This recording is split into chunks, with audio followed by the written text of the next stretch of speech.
Buenos días para todos. Mi nombre es Santiago Larrota, soy periodista del Good diario morning to Espectador. you all. My name is Santiago Larrota. I am a Estamos en journalist este from El webinar Espectador. para aprender las We lecciones are de here on Suecia, this su webinar to innovación. learn about Sweden, Tenemos their un panel de insights on lujo esta mañana. innovation. Muchas We have gracias an a todos por incredible panel. Thank conectarse you con esta very transmisión. much for being Y here. pues bueno, para quienes no And sepan, Suecia es uno de los países for the más people that are innovadores not del mundo, aware of it, según Sweden is one of the varios most rankings, innovative inclusive countries la in the world. Organización Mundial de la Propiedad Intelectual Latinoamericana como el Even segundo país más different innovador del planeta. organizations have Y pues awarded digamos que esto Sweden no viene the por title of the milagro, most no sucede innovative por country in the world. abiogénesis, por This generación doesn't happen espontánea. overnight. Es un Obviously, esfuerzo de this política is an pública y de effort inversión of durante public muchísimos años. Y el policies panel que of tenemos hoy, many key esta mañana con stakeholders for many nosotros, years. es And the de lujo y nos panel va a contar un present here poco today de las lecciones de is Suecia an sobre incredible innovación. panel, En este and they will momento, tell pues us nada, voy a about saltar a Swedish inglés. innovation. Tenemos traducción simultánea, como ya We se have podrán dar a cuenta. Y simultaneous pues voy a translation, presentar a as you nuestros can see, panelistas. and I'm going to Good introduce morning to everyone. our panelists today. We have a deluxe panel with us this morning. I'll be making quick introductions. So we have with us Joachim Appelquist. He's the Deputy Director General and Director of International Collaboration at Vinnova, which is Sweden's innovation agency, which is a major player in the innovation ecosystem in Sweden and abroad. Just so that you know, every year Vinnova invests around $300 million in various initiatives regarding innovation. So Joachim, thank you for being with us. I have also Donny Ligonis. He's business development coach and innovation strategist at KTH Royal Institute of Technology, which is kind of Sweden's MIT, if you don't mind me saying. Thank you, Donny, for being with us. We have also Lisa Abum. I'm not sure if that's the correct pronunciation for your last name, but yeah, she's giving it the go. Okay, good for me.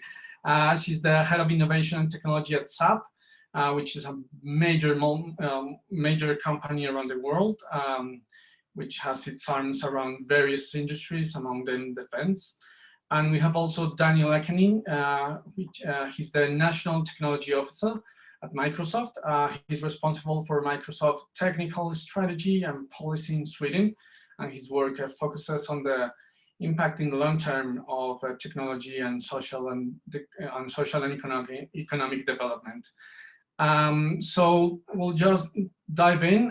First of all, we have a presentation from Joachim Appelquist, who's going to tell us all about the Swedish innovation ecosystem, and then we'll head out just for the panel, and we'll be asking some questions. If our audience has some questions, you can leave it in the comments and throughout our social media profiles, and well, someone in the team will be handing out to me. And well, here we go. So Joachim, you have the floor, so to speak.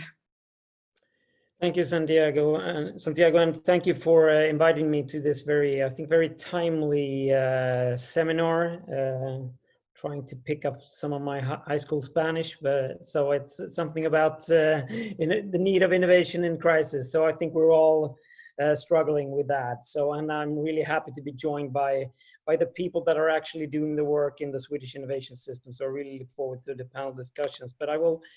I have some slides that I thought I would show. Is that possible? It's seems like it's not possible to share the slides now, but well, if it's possible to change that, otherwise I can just try to do it. I think you can, Joachim. If you can give it a try right now. I think you're co-hosting the meeting now, so I think you're good to go. Now I'm able to. Okay, that's good. That's great. So. And just for the record, I think your high school Spanish is way better than my non-Swedish. So just to check, your can you see the slides now? Am I sharing? Yeah. So thank you very much. I will just run through these very quickly, and so that we can get this perspective of my fellow panel members as well. As we already noticed, the importance of innovation is I would say clearer than ever. The COVID crisis has, of course, really highlighted that. But even before that, we were in in a state of, I would say, a slow-moving crisis, with the climate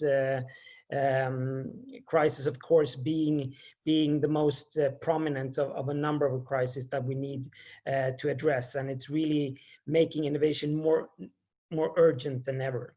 But in order to address these like societal challenges and the more global crisis that requires innovation in order to be solved, it's important to stress that we need innovation in the broadest sense.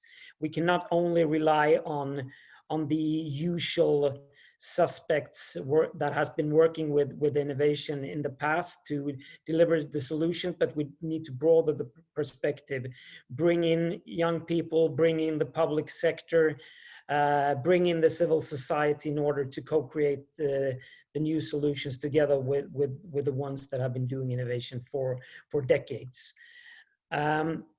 And as Santiago mentioned in his introduction, Sweden is currently very strong when it comes to innovation. It is not something that has been developed over a decade, but rather over a number of decades. So just looking at the indices, we are faring very well. And the reasons behind this is, of course, one, that we make a lot of investments. We're one of the countries that invest most heavily in innovation and in R&D in terms of spending as share of GDP. It is also interesting to see not just the amounts, but also how it's divided between the different sectors, and that you can see in the pie chart to the right. And here you can see that the ones that are really driving the innovation agenda in Sweden is the private sector, and this is really important, having the private sector be the main driving force of innovation, and then having the public sector having a more complementary role. I think this is one key of the Swedish success story.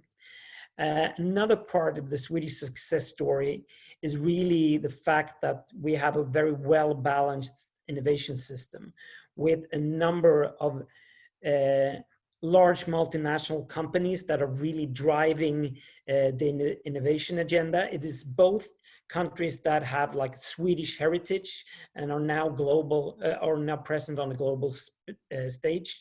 But it's also companies like Microsoft present in this panel. I mean, multinational companies that have decided to do R&D work in Sweden. And why am I stressing this? Well, because this is really key to understand the fact that Sweden, a small country in the outskirts of Europe, how we are able to be in the forefront of innovation, because all these companies that they are scouting in the tech trends, market trends all around the world, and they bring them to Sweden 24/7. And this is crucial in order to stay ahead in the innovation game. You also see the small picture with the unicorn. That will really represent the very vibrant tech system that has developed in Sweden over the last 30, 40 years. And Donnie is all immersed in that, and I guess he will talk more about that later. But it's really, if you would, I'm just reflecting when I grew up, a high school student in Sweden back in the 80s. If someone would have told me that we would be one of the most prominent tech nations in the world, I wouldn't have believed them, because then it was all about the big companies. But this is really developed, and it changed the dynamics in the Swedish innovation system. The small emerging tech companies are really challenging the way the large companies are doing their innovation work, and a lot of experiences are flowing from the large companies to the small ones when they are scaling their operations. So this is really important. And then, of course, being in this international setting here in Colombia, you always ask yourself, is there a secret sauce? And of course, it's not a single answer, but if something broad that really characterizes the Swedish innovation system, which is really important, is our ability to collaborate. Here here is truly a benefit of being a small country where everybody tend to know each other. So just a few words on Vinnova. We are really a public stakeholder where we try to lay the ground for innovation that makes a difference. As you can see, we really try to be complementary, making investments where there is a genuine risk and where our public money can really make a difference, making other stakeholders take a leap, moving into new business models, moving into new technology that they wouldn't have had otherwise. Our vision is to make Sweden a force for innovation in a sustainable world. Our role is really to work together with different innovation organizations in Sweden to identify future areas and important areas where Sweden need to strengthen their innovation footprint. It's also about mobilizing the stakeholders so that we can create these new consortia that could develop new innovations. But then, last but not least, we're a funding agency, as Santiago mentioned in the beginning. We have been entrusted with around $300 million every year to co-fund innovation projects in Sweden, really incentivizing collaboration, lowering risk. I would like to just leave you with some examples to get you flavor what type of projects are we funding.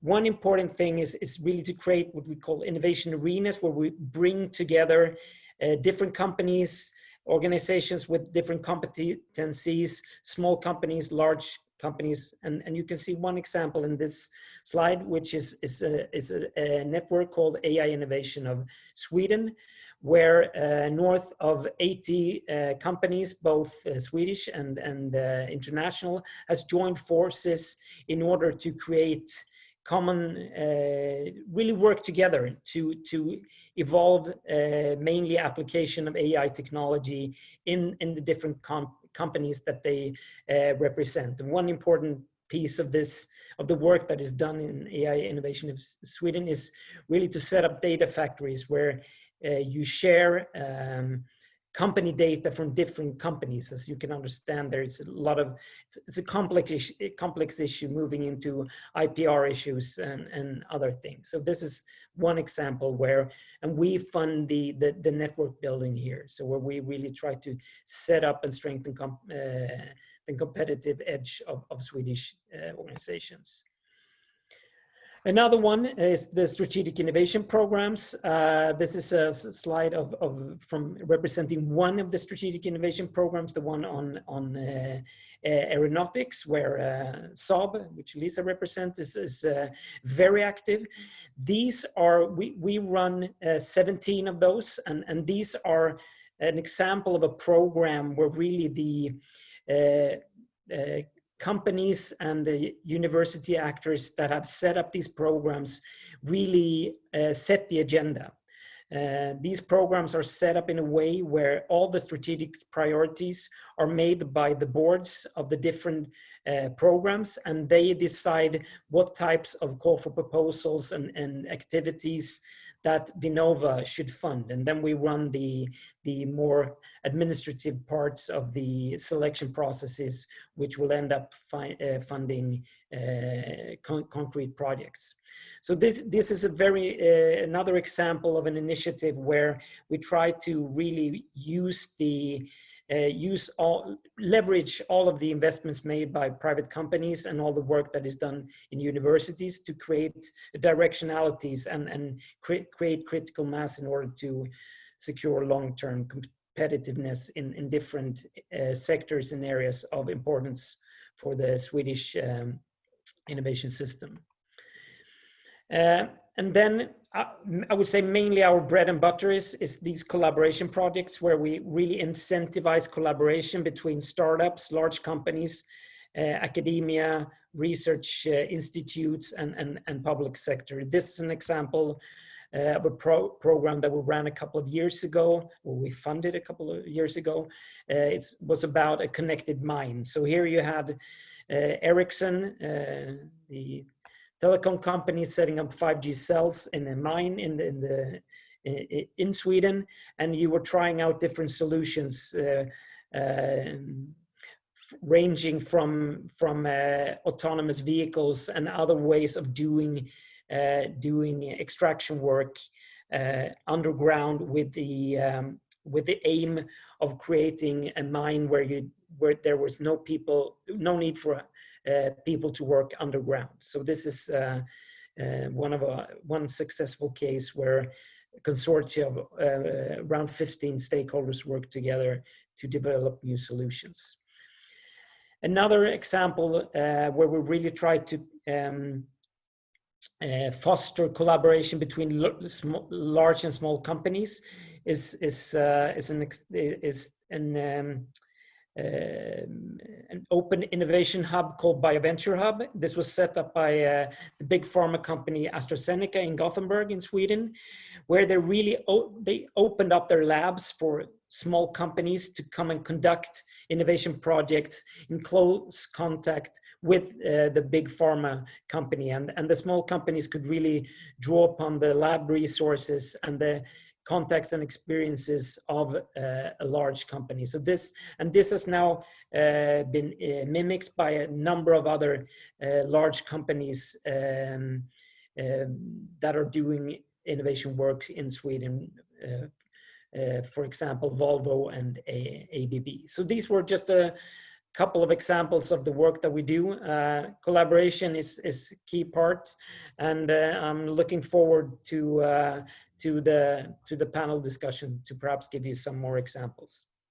Thank you. Okay, Joachim, thank you so much for that quick and brief introduction to Swedish innovation ecosystem. So to get us started, I just wanted to point out some of the essentials that stems from Joachim's presentation. So innovation in Sweden isn't some kind of a miracle. It didn't grow out itself of the floor, but a sustained and painstaking national effort. And that includes bringing together the public and the private sector, but also developing a system that it's governless, if I may say. It can sustain itself and flourish regardless of the political climate and regardless of the current issues of the country, but it can sustain itself throughout time. So I want, if Joachim would like to jump in on this question, is how can you achieve that kind of a delicate but essential balance that can push forward an innovation system throughout time, throughout political currents, throughout political climates, and throughout even societal changes? Well, I think the representatives from the other ones in panel could fill in, but I think one key is really that dating back from the basically the 19th century, an important part of the Swedish innovation history has been this public-private partnership. Even before that term was invented, it was done in Sweden, ranging back from the electrification of Sweden, where the government and the power company ASEA was working in what was called a development pair, really investing heavily in infrastructure, and through doing that also developing new innovation and taking them into implementation. So I think that is really the history. Nowadays, I think I would say all companies in Sweden, perhaps with some exceptions of companies catering to like retail and small shops, I mean, they embrace and they have innovation as a core element of their strategy. Since Sweden is such an open economy, we are constantly there is a constant battle of being able to supply or capturing the next order from its customers, and then you need to stay competitive, and the only way to do that long term is investing in innovation. So I think that is really a core insight and the basis of all the companies in Sweden. So I think that's the backbone. And then what the government can do is really to build upon that and have, of course, securing like macroeconomic conditions and a clear regulatory framework, but then really through agencies like Vinnova, incentivizing companies to take risk, work together with universities to develop these more blue sky innovations. So that's, but I think perhaps Lisa and Donnie and Daniel would yes, please, Lisa, supplement that picture. would you care to jump in on this matter? Sure. I think I'd like to build on what Joachim said on collaboration. I represent a company that has a large heritage and big and very complex products. And for us, it's really essential to find the collaborations and work together with the people that can provide our products the edge, so to say. So that could be both our supply base, but it also could be innovation through, let's say, startups and so forth. Now, where we're working quite hard right now is to figure out how can we introduce a small, let's say, startup and bring that into our large corporation without actually destroying the innovative force of a small company. So I think that's the challenge that we see. We have a product and as Joachim was saying, the life, that it doesn't really matter the political systems or what happens around us. Our company and our products continue to develop over times. But what we need to do is to stay on the edge all the time and always be able to bring the best innovations and the best technology into the products going forward. Donnie, please. Yeah, thank you. And thank you for inviting me, and thank you for having me on the panel. It's really cool to be here. I also me then building on what Lisa built on what Joachim said. But I think that we live in incredibly exciting times, and I won't go into Swedish innovation history, but I will say that I think that we're pushing. In some sense, we're pushing the boundary of the development of collaboration as well. Because if we come from a history of research and development, R&D, where every large company was its own fortress and everything was invented, in their own house, and whatever you took in was bought and assimilated into the company. And then we've seen like this stretch of, let's call it, I saw it a lot when I was over in Silicon Valley as well, but the research and acquisition. What do we need to know? That who knows that? Them, let's buy them. And then you buy in what you need, because you realize that your R&D department isn't going fast enough. So then you acquire innovation. But what we're seeing now, and it's exactly what Lisa said, and what I see around the university here as well, is the next generation of that, which is from research and development to research and acquisition to what we're seeing now which is research and collaboration, where we're saying, we're doing this, what do we need to know? They know that, let's work with them. And then you bring in small companies, not necessarily buying them, but working with them. And I think that mindset in Sweden today has created an incredible, vibrant and dynamic ecosystem of large working with small and vice versa, because large can innovate faster by working with small companies, and small can reach markets faster with working with large companies. And we're seeing this vortex of collaboration spinning faster and faster and faster, which is exceptionally cool. And I see this around the university as well. We have some wonderful projects up here, which are Vinnova backed, by the way. One called Ignite, which is specifically an interface between large and small. It's a beautiful project. It's been running for like 2.5 years now, where large meets small in different ways. And it's really turning out to be a big success. So that is something I'd just like to add to this part as well.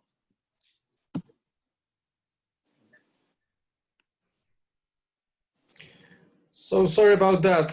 I'm here again with you guys. That's he just missed everything I said. So sorry. Well, that was deemed to happen, hasn't happened to me before. I'm sure we are all familiar with that kind of interruptions at this time. So sorry, guys. And disculpas para nuestra audiencia, pero justo pues mi internet le dio por caerse. Pero bueno, vamos a retomar un poco.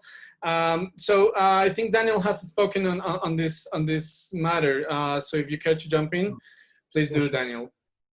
So I think the original question, to some extent, how can you sustain innovation in different political, regimes, etc. And I think that innovation is, of course, not only about politics. It is about people, and it is about environment for that people as well. So, and if you look at Sweden, Sweden is a high tax country. It's a costly country to live in. You have very big social benefits. You have a lot of vacation. So I think many people will say maybe Sweden is not the best in that case to have actually a good startup community or entrepreneurship, because it's very costly.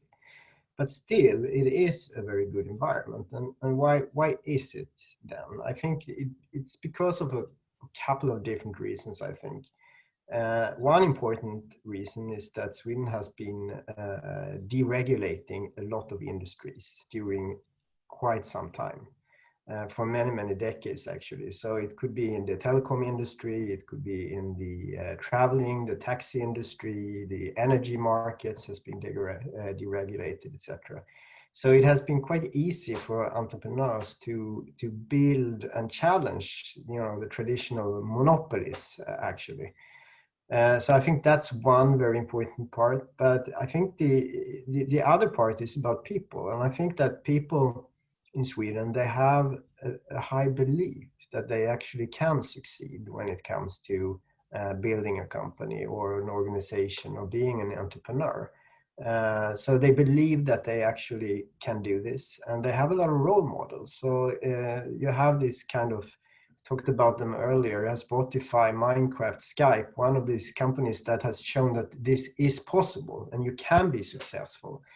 So it gives you a lot of energy to actually try to do this as well. So I think that the conclusion that I would like to come to is that I think people believe that they can succeed, and this means that more people will succeed as well. Daniel speaks about a very important issue, and it's the role of the people in innovation ecosystems. And it's obviously not only and not entirely about politics, but also people. And I wanted to ask you guys this, because Joachim touched this point in his presentation. He mentioned innovation that makes a difference. And I wanted to ask you guys, what is that? Is it innovation that turns just a huge profit? What is innovation that makes a difference? What can we understand by that? I mean, and I know it's kind of a naive question, but I think between you guys, we can go deeper into that very schoolboy question. So anyone care to jump in on that? I don't know. Lisa, for example, Joachim is raising his hand. So Joachim, well, I think it's just, I can just give you the Vinnova take, and it's really something we're struggling with now, since I think the case of Sweden is also that when we look at the companies and talking about the sustainable development goals, we really get they are basically all working with them, because I think they have recognized that being able to solve that type of challenges and providing the solutions that can address the sustainable development goals will be the future market. I mean, that the sustainable development goals is basically the world's ask for the business community to come up with solutions. So I think that has been one area where we do a lot of work. And then, having said that, the one concept that we are working with now, being influenced by a lot of work that is done by innovation policy research right now, is something we call systems demonstrators. And it sounds extremely boring, I know, but it's about really a lot of the innovation that we have done over the last 2 decades has really about reducing complexity, finding a specific need, reducing it, and deliver a solution to that particular need.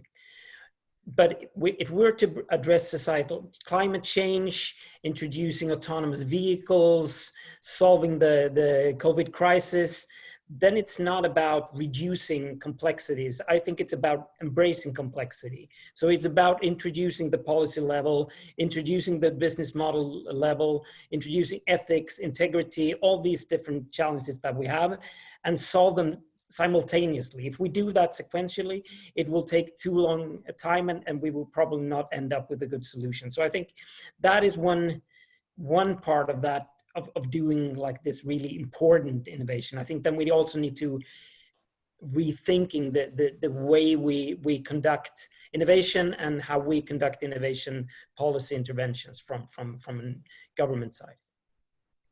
Hey, Don is raising his hand. Very polite of you. You don't need to do that. Well, I'm Swedish. I stand in the queue and I raise my hand. So, you know, it's, no, but I was coming back to the, I mean, also what Joachim said, but coming back to the question and coming back to the people part, I think that we're also, I mean, we're standing, not where, I mean, yes, we are standing on the shoulders of giants of the innovation history in Sweden. And I think that it's, you know, we have a long history of people solving big problems for many people with a very systematic approach. We have Ericsson, we have IKEA, we have Saab, we have, you know, so many companies that want to solve a big problem that many people have, and not just in their own small rural community, but I'm going to build something that the world benefits from. And that kind of thinking is, I mean, yes, it's kind of in our innovation DNA. I mean, I see many people, they have a very systematic approach to their innovation. They think of it as a bigger thing. I mean, Daniel Ek and the other guy, they didn't set out to, you know, stream a one song to themselves. They wanted to build a better music service for the world.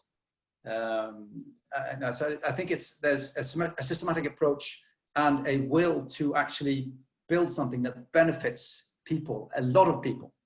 I think that comes back to it as well. And I think that there's so many, I mean, there are so many parts of this. And yes, so there is also we have to look at the societal model of Sweden, because we have had a social democratic model for many, many years. And there's like there's a social community approach to our thinking as well. I mean, it fits into a community. We build something that works in a system. It's not only for me and my wallet. I mean, sure, I want to make money, but it's you know, it's kind of I'll also say a quite strong sense of fair play as well. You want it to be a good thing, you want it to work, and you want to come out as somebody that people will actually look up to because, you know, it was a good thing to do. So, I mean, all of those, it's very many sort of intangible things when it comes to the people and the psyche and what we feel is important and what kind of innovation we work with. And so what is innovation for impact now? Well, now we have the UN 17 SDGs. We have an actual stated 17 goals broken down to, I think, 169 sub-goals or 167 sub-goals, which I'd say that most of the Swedish innovation system today has that kind of ingrained in its, you know, early stages. I mean, at the university, that's something we do from the first meeting. I meet a student or a researcher, you know, I ask them, okay, so which goal or goals are you either trying to work towards, and which ones do we need to make sure that we avoid hurting? Because, I mean, that's both sides of the SDGs. It's not just aiming for a goal, but also trying to avoid breaking goals. Because it's easy to, you know, step around and do bad things in good intentions as well. And that, you know, that goes through everything we talk about today. And I think that we kind of maybe take it too much for granted. That sort of sustainability is a big thing in everything we do, but it is. It's something we talk about on a daily basis. Okay, Lisa, from the perspective of a huge company and multinational, what is innovation that matters from the perspective of huge companies such as Saab and Microsoft, also with Daniel, please, Lisa. But I would like to kind of hang on to the people question there, because I think people in general, they are driven so much by having a purpose. And I think that's a lot of the discussions in society right now, that people are purpose driven so much. And so innovation in general is driven by is there a purpose with this? Does this make sense? Is this good according to my beliefs or not? And I think that that general feeling is something that we have to really encourage in a big company like ours, because it's not that easy to have innovation that goes just with every individual's personal belief. We have to encourage the innovation that brings the product that we have forward. So for us, we have to make sure to formulate and create purpose in the products that we are developing, and so that the individuals that work in our company can feel that they are being innovative and they are being contributing to something that has a bigger purpose. And I think that's the challenge for a big corporation like ours, how to find the purpose and how to motivate all our innovative engineers to actually work towards something that is really challenging them. So I think that's I think a big corporation's challenge. Daniel? Yeah, I agree on that, and I think I think there are different types of innovations in a bigger company. So it's easy to just have traditional products innovations, which are normally very incremental.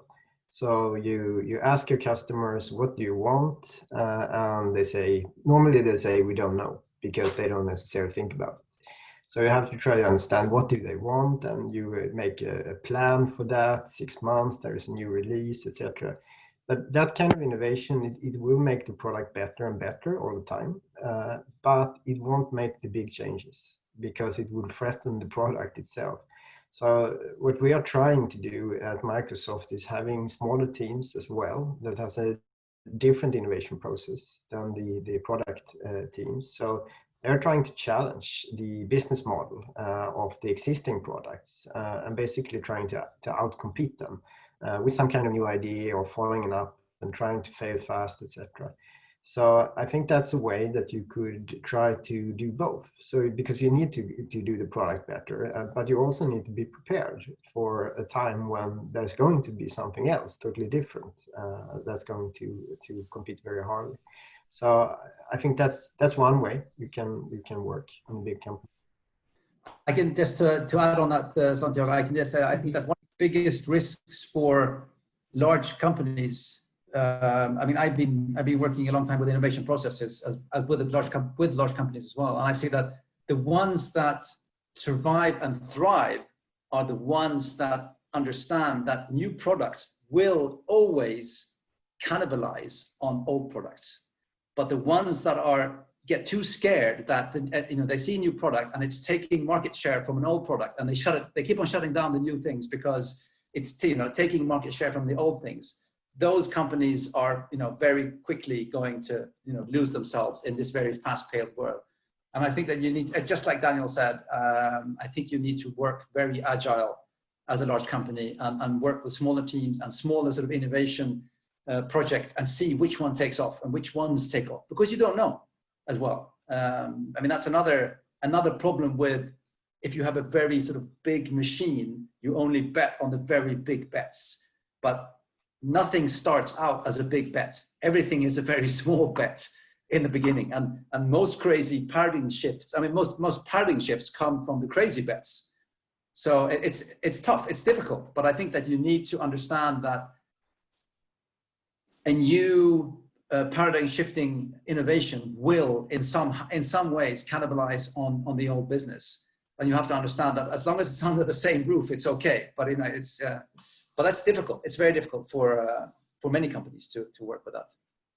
But I think to add to that, I mean, Sweden has experience of companies that perhaps didn't really understand that there might be new technology, so there might be products that actually outcompete what they have.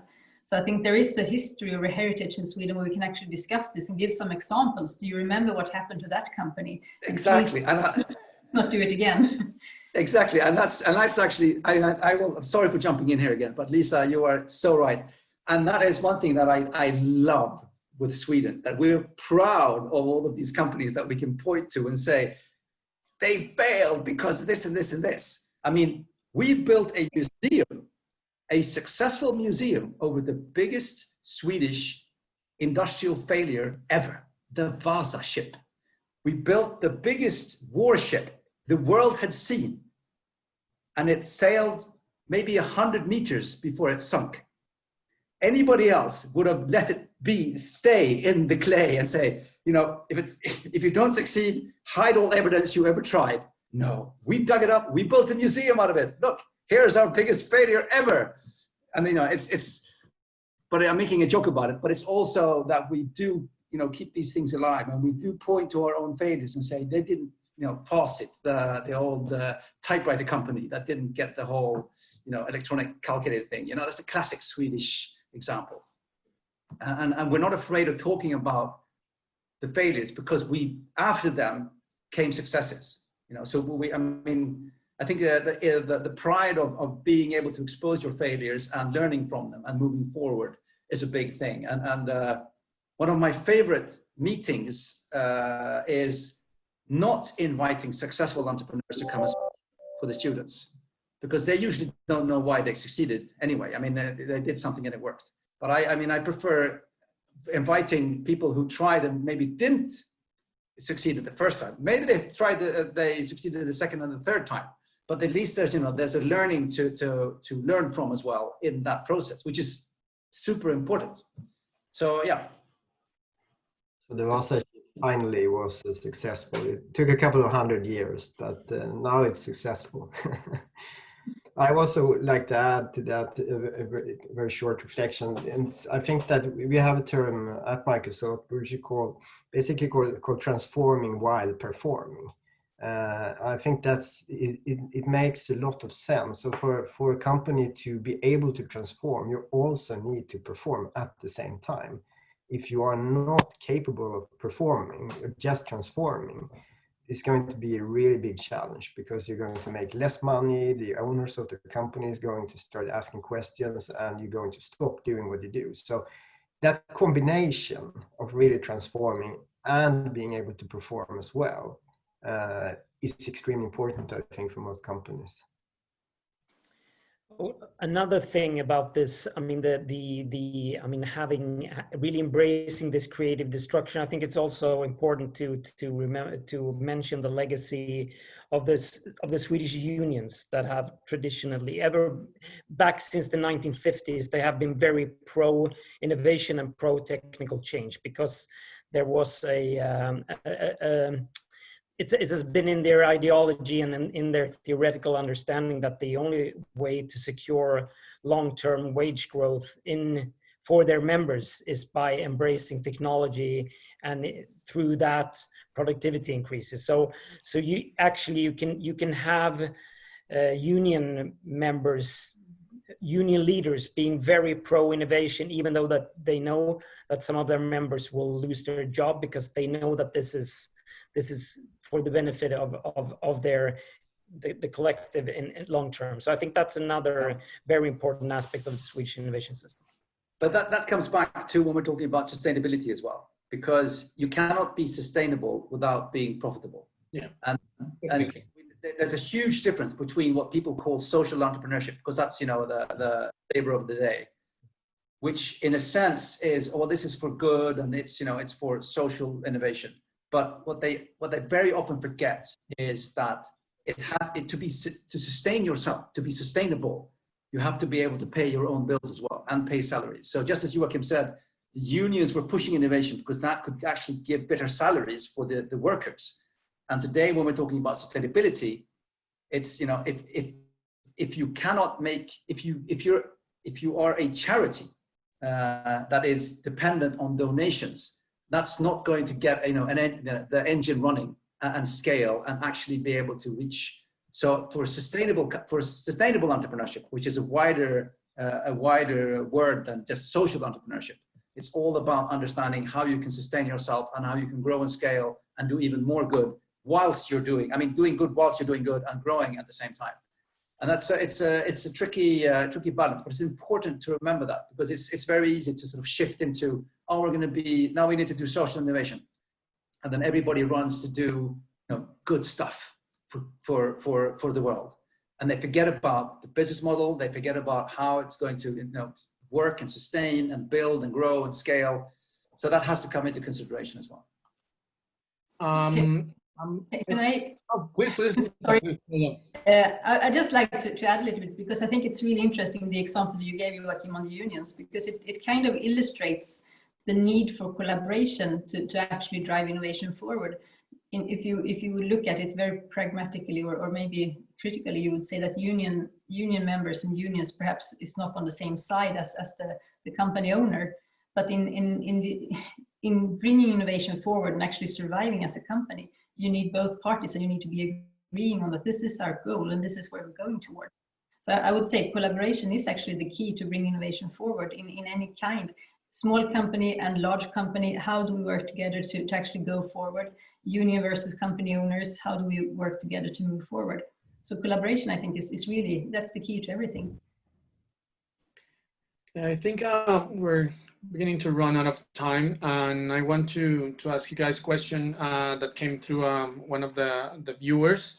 Gerardo Gonzalez asks, how can you diminish the breach between academia and industry? And I think that the bottom of that is the challenges of universities and formal education to embed themselves more into the innovation ecosystem. How do you try to manage that kind of difficult tension that may appear in quite some ecosystems? Well, we have it here, and I bet you guys have dealt with that problem in the past. So who wants to jump in first? I can start. Yeah, go ahead. Please do. Please do. Please. Everybody wants to start. No, but I think we work a lot with academia, and it's always been very critical for us to have the different parts of the academia present in our projects. We work a lot with guest researchers. We have industrial PhD students, so that we actually take our employees and they are part of the academic system through doing their PhDs. And in the triple helix model that we work with, it's always the collaboration between the academia, the companies, and the government, all together working towards the same goal. So again, to make sure that we are intertwining each other's systems and working together, formulating projects, or as Joachim was saying in his introduction, these different programs that Vinnova is funding, where companies and academia work together towards a goal. So that's I think how we see it. We are very much involved in the academia. Yes. And I want to say something about the people aspect as well. And because and the respect, if you say there's a gap in the system, there will be a gap in the system. And I mean, Saab and Microsoft as companies, they would never say that KTH doesn't count on the map. KTH would never say that Saab and Microsoft or anybody else in Sweden, they don't count. Of course they do. They're a huge industry. They're super important. And since we have been so tightly working with governmental support, nobody would say Vinnova doesn't count. We all know that each party has a very important part to play. And Vinnova aren't going to start making Saab products, and Saab isn't going to start doing deep tech research apart from working with us that is doing it. I mean, it's about understanding the different parties, collaborative, the forces that we have. That's number one. And then, I mean, I work in a national program called the Swedish Innovation Office Program, which was put in place, well, 15 years ago. I came to KTH 11 years ago. And it was put in place solely to speed up the output from academia and to collaborate more with industry, not coming in, as in research coming in, and as Lisa explained, with PhDs actually moving frontwards and backwards between the companies, because we've had a long history of that. We've been doing that for 60, 70 years in Sweden. But the output of what comes out of the companies, how can that become new companies, and how can that collaborate with industry, with their own new startups? And that's what I do. And now 11 years into the game, I think we've built something which is, I mean, we were ranked number 3 in the world in innovation systems just a couple of years ago. So obviously we're doing something right, and it's going really, really well. And it's understanding that you are a part of an ecosystem. That's key. And anybody, and when I travel around the world and they say, academia is old and tired and blah, blah, blah. And academia says, business, they just want money, blah, blah, blah. Well, why don't you just start speaking to each other instead of speaking about each other? That's number one. And understanding that you have a role to play together in an ecosystem. And you both need each other. Just like innovation, what they usually say is that creativity costs money and innovation makes money, but they both need to work together. Like Joachim was talking about, that you have to make money and be innovative at the same time. So you have to understand the need for the systematic approach. It's hard to come after Donny, but I would also like to stress. I think this is a perfect example of the need for both a bottom-up approach and a top-down approach. I think that at Vinnova we have worked a lot with supporting strategy development, supporting development of methods of measuring university academia collaboration, or maybe not just or academia industry collaboration, but also broadening that, trying to measure also collaboration with other organizations outside of the universities. So I think that's important to measure these things, to have like a blessing from the university management side to have their eyes and ears and really making this important. But I think really what really makes a difference is then we come back to Daniel's point with the people. I think this is really creating those networks where you really can have an understanding from the ones that are really doing the innovation at the company level and the researchers inside the universities. That is one reason why we when we know we require co-funding in all the projects that we fund, and then we really do not want to see cash contributions from the company side. We really encourage in-kind contribution, so that you have people from the companies working together with the researchers, because that always it spins out new projects, things happen, you create dense networks that typically are very sustainable over time. So I think that is our take on that issue. Daniel?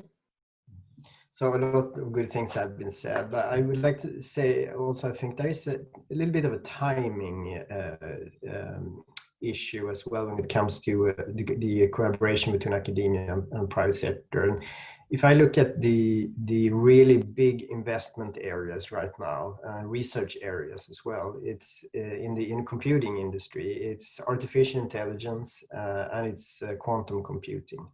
So this is very, very big, very research intensive areas.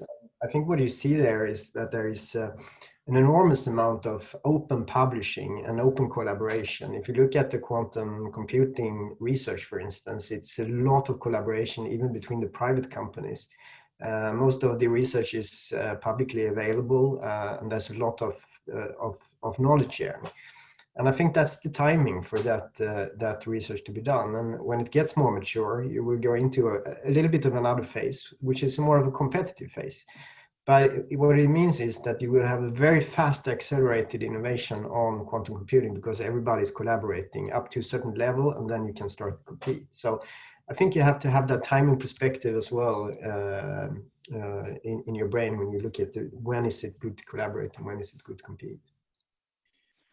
Okay, well, I think our time is running up. Wanted to thank you guys for jumping in so vigorously into the questions, and for taking the time, and also for just having a nice chat this morning with us. Well, afternoon for you, but morning with us. I wanted to really thank you for your time, and well, I hope to see you guys again at some further point. I'm gonna switch back to Spanish to say goodbye to our audience, but really, really nice chat with you guys.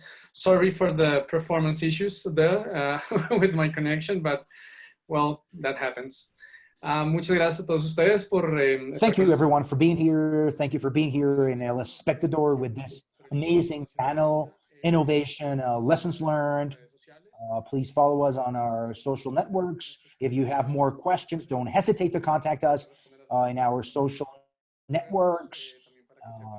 Also, we want to tell you that we have published interviews with Donnie, with the different members here. You can find us in our website. Thank you very much for your presence. Once again, sorry for the problem with my connection for a couple minutes, but thank you very much for your time, and I really hope to see you soon. Thank you very much. Over and out. Bye-bye.